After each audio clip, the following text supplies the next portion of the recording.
It's so unlike.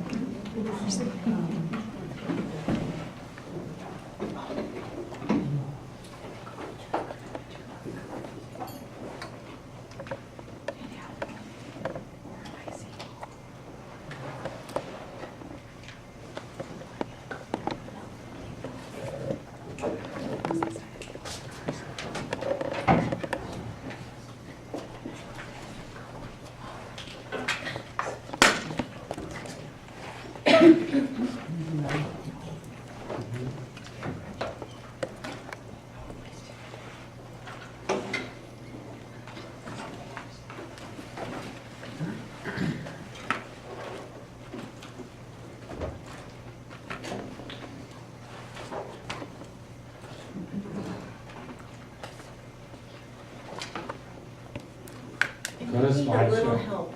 Hit slideshow. Oh, slideshow, okay. There you go. Oh, yeah, okay. All right, Barbara. Good job. Yeah. Alfredo, thank you so much. I had lost my slides, but Alfredo helped me do some jerry-rigging so that I have my slides here. So my name is Barbara Morrison, and I called it my adventure because it's really been an adventure to be up here in Espanola. And my background is that our family has always loved stories. Our mother read to us at breakfast, before bed. Our dad told us stories at dinner time. We just were a family that liked to hear stories. When I graduated from college, well, no, I didn't graduate. I went to college my freshman year in anthropology, and I just wasn't ready to be in school, and I couldn't imagine what I'd actually do as an anthropologist.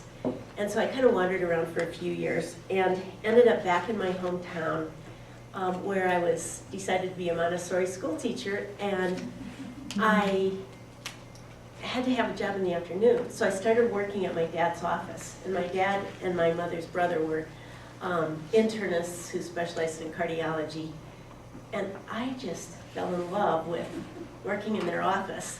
And they had a wonderful nurse, and she was a great lover of people and the stories, and she would fill me in on the backgrounds when the patients came. So anyway, I ended up, well, really, she was my first model then for open-ended questioning. She would get I would be able to listen to her getting the stories from people. They actually, even though we were in this town in Iowa, there actually was a wide range of people. There were World War II vets, there were school teachers, there were gypsies. There was a clan of gypsies that lived just outside town, and there were members of Lawrence Weld's fan club, and they would bring in letters that they'd gotten from Lawrence Weld and his people. It was always fun. So I decided anyway then to go to LPN school. And LPN school at first was kind of shocking for me because I didn't realize there were so many diseases. But I made it through, and I went down to Iowa City in Iowa, which has the University of Iowa, and I got a job at the University Hospital. I worked 5 years there. I worked orthopedics and abortion, and it was in the abortion unit was what I did the last 3 years, and I didn't know anything about self-care. It just didn't register for me. So I burned out, and I quit nursing in 1980. And then I had some adventures. I went with my sister on a bike trip. We spent the winter on the Baja Peninsula. I went back to Iowa City and finished up my degree in anthropology. Then I didn't know what I wanted to do to go on to grad school, so I came out to New Mexico where my brother and sister were living, and I didn't want to get a regular job, so I went to the LPN refresher course. And one of my classmates from that class is right here, Rebecca. And I was amazed by how the teachers in that refresher course were talking. When in the 70s, when I was in LPN school, they taught us to follow doctor's orders. And now they were telling us to question doctor's orders. And I became really interested in that shift, so I decided to do a master's degree in what was going on in the field of nursing. And I started just working various jobs and then interviewing nurses about how they envisioned nursing. And during the process of doing that, I got enthusiastic about nursing again. So I felt like because things had changed so much, the technology, the acuity, I had to go back to school. So I went back to my hometown and I got an associate degree. And then since that time, I've worked as a psychiatric nurse. And I've really enjoyed, I've had a lot of different experiences in New Mexico, Arizona, and Iowa. And I've really enjoyed my time as a psychiatric nurse. I did at a couple of times I was asked by people to be a clinical nurse instructor, and I could never do it because I didn't have a BSN, like they didn't count a BA. So I kind of had in the back of my mind to get a BSN, and then when I heard about this program and that it was a holistic program and that it wasn't online, I decided to come up here and live. And I love the theory of integral nursing, which I never thought I would like any nursing theory, but I love this theory. And integral is defined as a comprehensive way to organize multiple phenomena of human experience related to 4 perspectives of reality. And then these are the 4 perspectives and it's taken after Ken Wilber's integral theory. And so in the upper left-hand corner is the individual interior. And my favorite parts of that are the self-care and the idea of presence in the nurse. The presence is really important in the healing of a patient. I really like that. And then in the lower left quadrant is the collective interior, and that has to do with collaboration, which I was familiar with collaboration. The way my dad and uncle and the nurse had worked together was in a collaborative way, but I've gained even more appreciation for collaboration in this program because we've had to collaborate on a lot of projects that were kind of scary to me, having to use a PowerPoint. And then in the upper right quadrant is the individual exterior. And for me then in this program, the assessment class and the pathophysiology class especially brought me in touch with that quadrant. And that actually was the hardest part for me in this program, and it has to do with that I've been a psych nurse, so I haven't really been doing physical assessments of people. And my classmate and my teacher, Susan, were very, very helpful for me with the assessment class. And then in the right lower quadrant is the collective exterior. And so what was most interesting was learning about policy and politics and funding, and actually the community health class really touched on that too. Now, for a couple of program outcomes,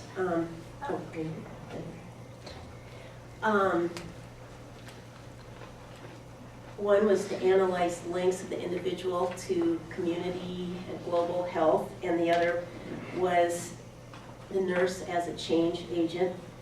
And so the most exciting thing for me in the community health class was learning about the social determinants of health, which I couldn't believe I'd never even heard of before. It's defined by the World Health Organization as social gradient, stress, early life, social exclusion, unemployment, social support, addiction, food, and transport. And I would add like water and housing too, are real important components. during these past 3 years, I've spent 8 weeks in Australia, and I have a friend there who's a psychiatric nurse and is working as a psych nurse there. I was very excited to be in Australia and be talking to nurses that she knows. They consider themselves holistic nurses. I don't know what theories they use. But I didn't see, when I first arrived in Sydney, we went walking through a huge park, I didn't see any homelessness.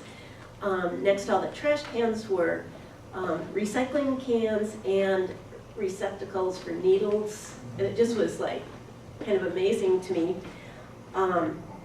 They consider housing, food, medication, and even funds for vacations to relieve stress in families as like just a natural part of delivering health care.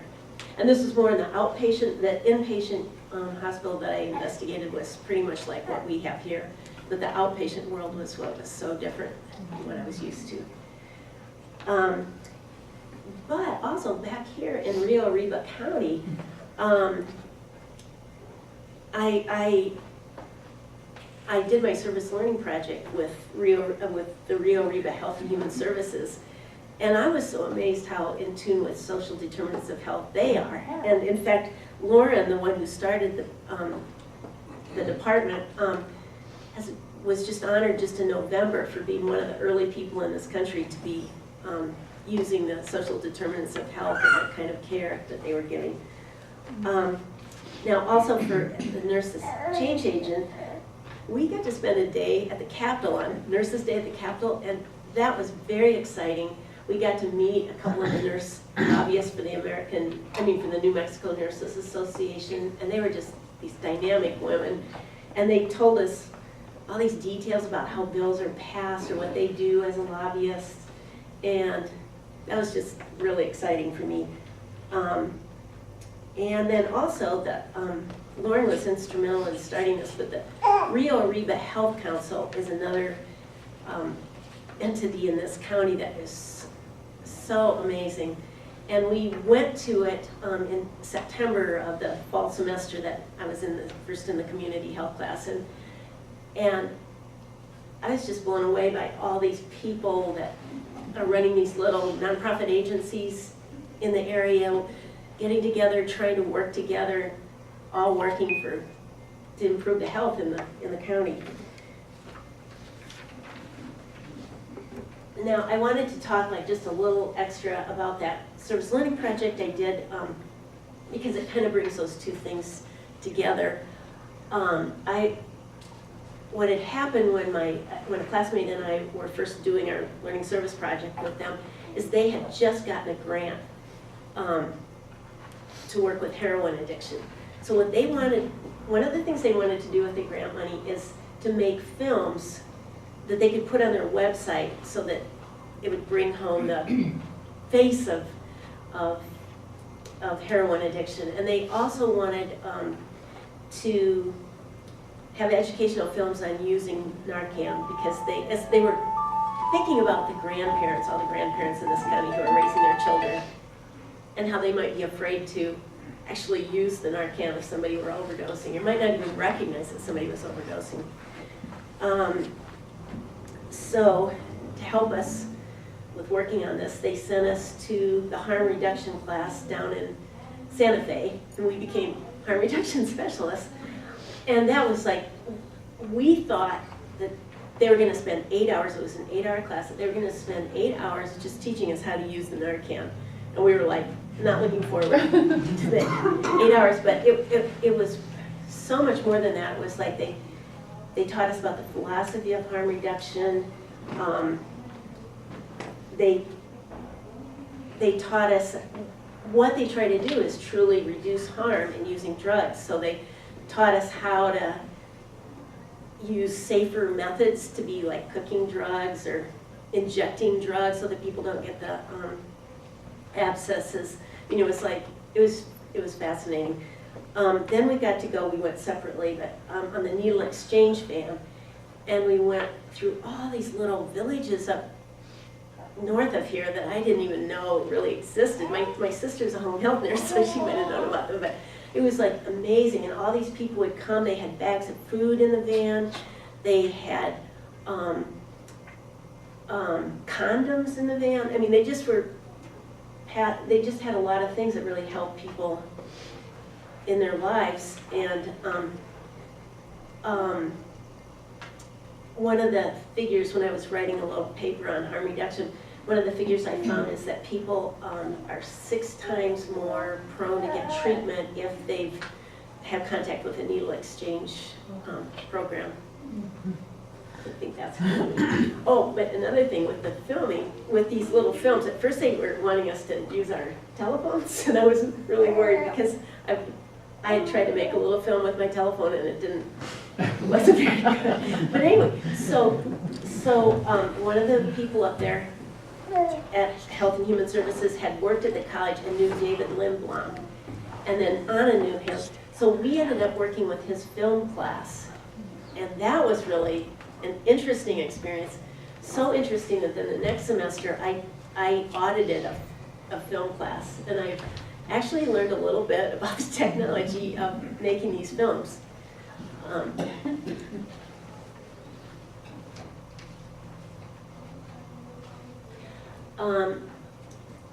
So another course competency was learning about complementary and alternative medicine.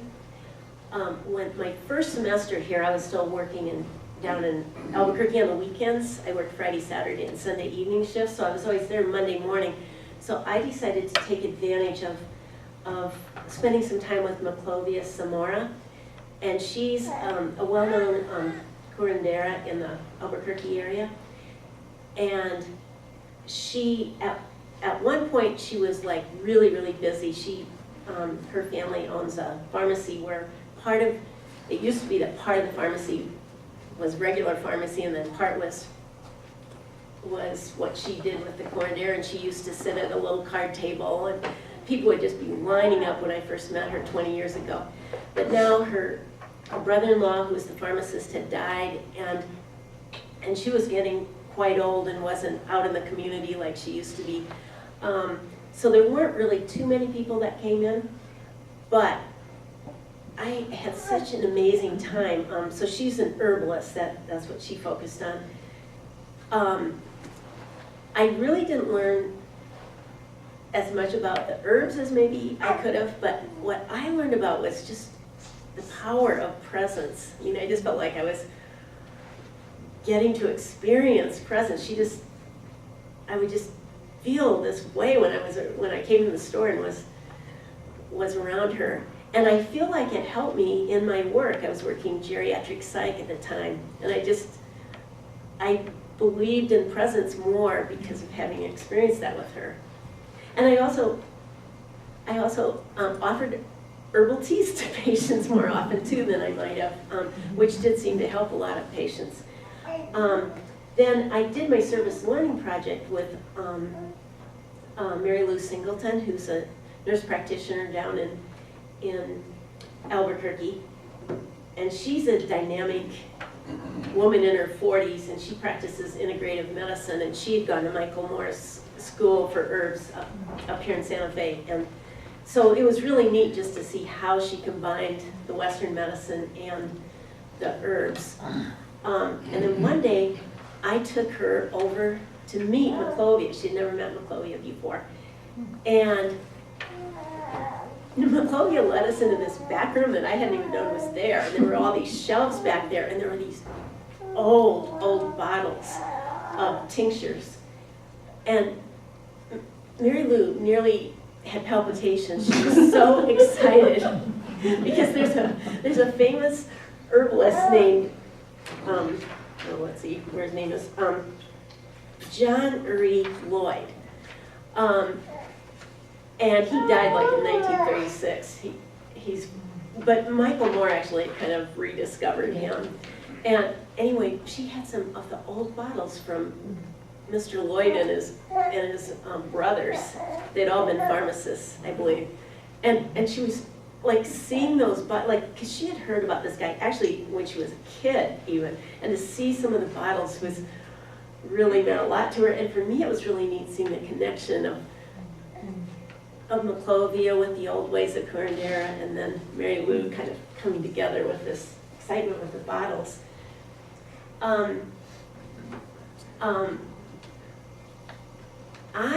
So I'm going to be graduating from the program. What I feel like I've gotten from the program that I want to bring to the future is, first of all, vision. I want to keep on working on developing my vision, and I need to be making some money for a while, so I'm wanting to do some travel nursing and go to maybe LA, to the UCLA has a mood disorders clinic that does a lot of research. Boston has a lot of research going on. And I want to get an Australian license. They require a bachelor's, so I'll have a bachelor's and I can do that. And I would be able to maybe possibly work as a contract nurse in Australia. I wouldn't be able to officially move there or anything. And then teaching, I would like to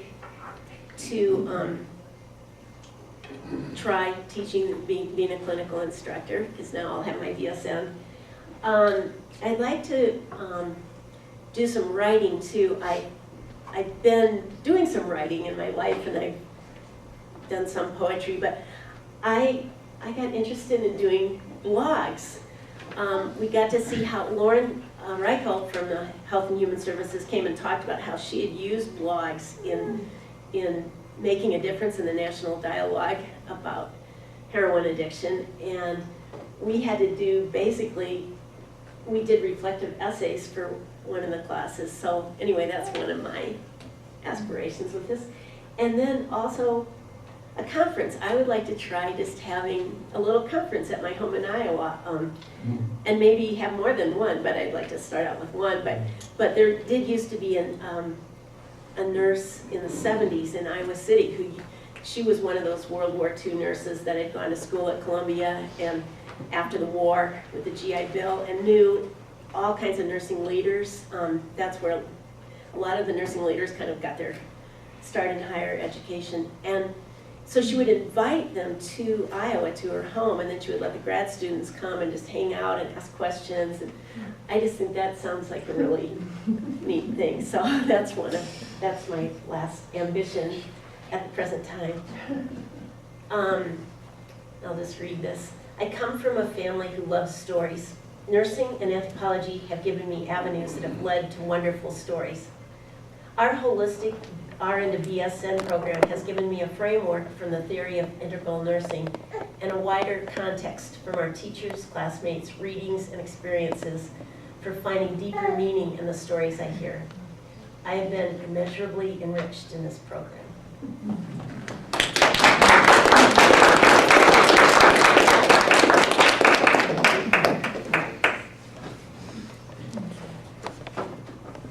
Can you put those references back up, please? No, I'm just kidding.